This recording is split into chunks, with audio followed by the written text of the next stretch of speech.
Thank you, everyone, for coming to our talk. I'm Shrav. I'm the founder and CEO of SecureFrame.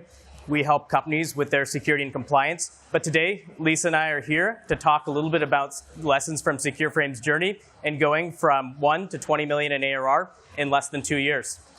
Thanks, Shrav. And hi, everyone. Thank you so much for making it here today. I know it's super busy today, and we really value your time. My name is Lisa Hahn. I'm a partner at Lightspeed Venture Partners, a global venture capital firm headquartered in the Bay Area. I focus on early-stage SaaS investing. Excited to dive in with Shrav.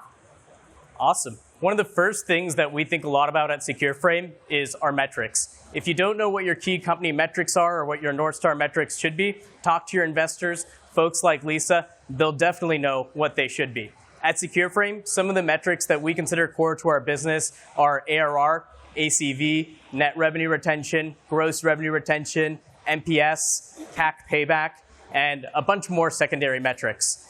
We like to think about all of our goals on a monthly basis versus a quarterly basis. It helps just increase the pace just a little bit more. And I think, as Shrav mentioned, there are a number of metrics that a company can track, a myriad of them, in fact. But at the end of the day, there are, in our experience, 1 to 2 key metrics that really define the business and set the North Star goal for the company to become aligned against on.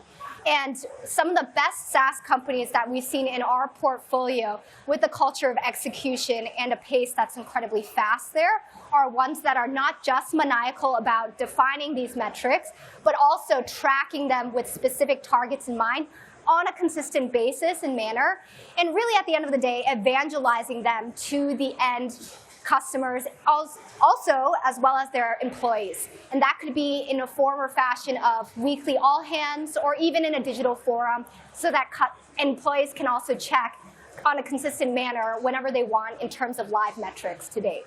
Mm-hmm.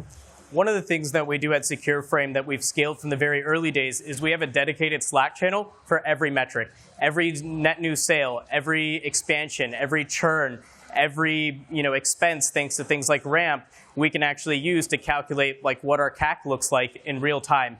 And why do we do this? It's so that we could take action on the metrics in real time if they're going in a direction that we don't like. And alongside metrics, another important thing to really remember and not lose sight of is talent in people. And we cannot stress this enough.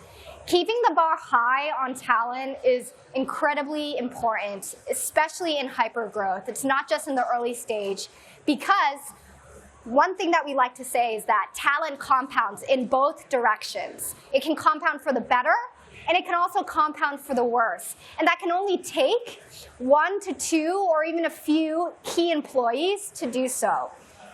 I think it's really important for us, even as investors and also operators like Shrav, to take a step back and slow down in terms of executive hiring to make sure that you're working with third-party providers to really find the right talent, because especially on the go-to-market side and technical side, those roles are incredibly hard to fill and also incredibly hard to refill again if if talent doesn't work out.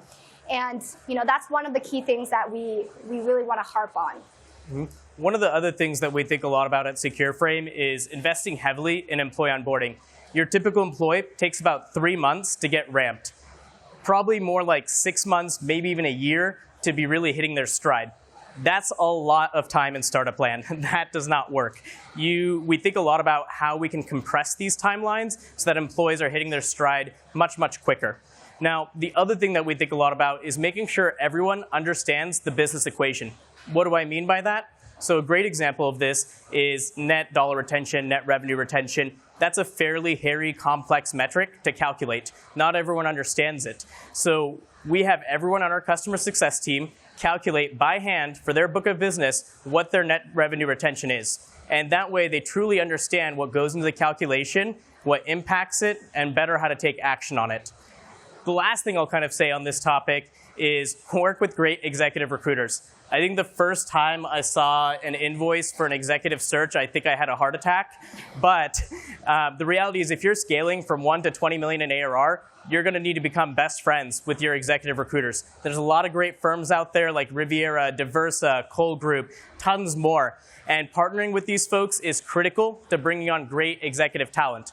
A great executive can be a game changer for your business, and a not so great executive can truly be detrimental to your business. So as you're thinking about hiring your VP of sales or VP of engineering, do find a great executive recruiter to work with and just eat the bill.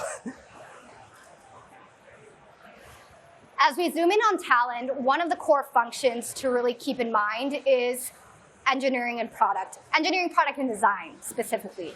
And why does that matter? It's because when you're going through hyperscale, it's actually really, really important to just make sure all teams are aligned with focus. And for EPD, that is aligning engineering and product to go to market. How do you do that? With very similar revenue goals in mind. Part of the reason is also hiring, and the types of people that you want to hire at 1 to 20 is also going to be consistent with the early days, in the sense that oftentimes people think that, hey, in the early days, we want to hire generalists across functions. I think it's also important to understand that, keeping in mind, hiring at a later stage as well in terms of scale is to hire engineering folks, product managers, product designers that have a commercial bent to them. So it's not just really deep in that technical function, but they can also flex on the revenue side. Because when you're hyperscaling, taking your product and company from a one product company to a multi-stage, multi-product company is going to be incredibly hard. And those are the folks, those technical talent folks with a commercial bent, are the folks that will step up and help you actually release product number 2, product number 3, to really expand just beyond Act 1 of the company to Act 2 and Act 3 and beyond. And that's what really pushes the company's revenue from just 1 to 20, all the way from 20 to 100, 100 and beyond. Mm-hmm. So your VP of marketing and your VP of sales are probably already aligned to a revenue target. Otherwise, they're not a real VP of marketing or VP of sales, just have to say it. But one thing that we do at SecureFrame to take it a bit further is we align engineering and product to our revenue goals as well. So a great example of this is last year, actually, at SaaStr, we launched a product called SecureFrame Questionnaires. What most people would be surprised to learn is up until launch, we only had 3 people working on that product. We had an engineer, a product designer, and a product manager. And those 3 folks were responsible for closing the first 10 customers as well. And why did we do this? It's because the engineers, the product folks need to understand what it takes to sell your product. What does it take to get XYZ dollars out of the customer? What features do we need to build? And we believe strongly in keeping engineers as close to the customer as possible. This way, we can iterate very quickly on the feedback and get it to launch. Now, another thing when it comes to scaling the go-to-market engine that we like to talk about is investing early in your marketing. So at SecureFrame, one of the first things that we did from day one is invest in content marketing.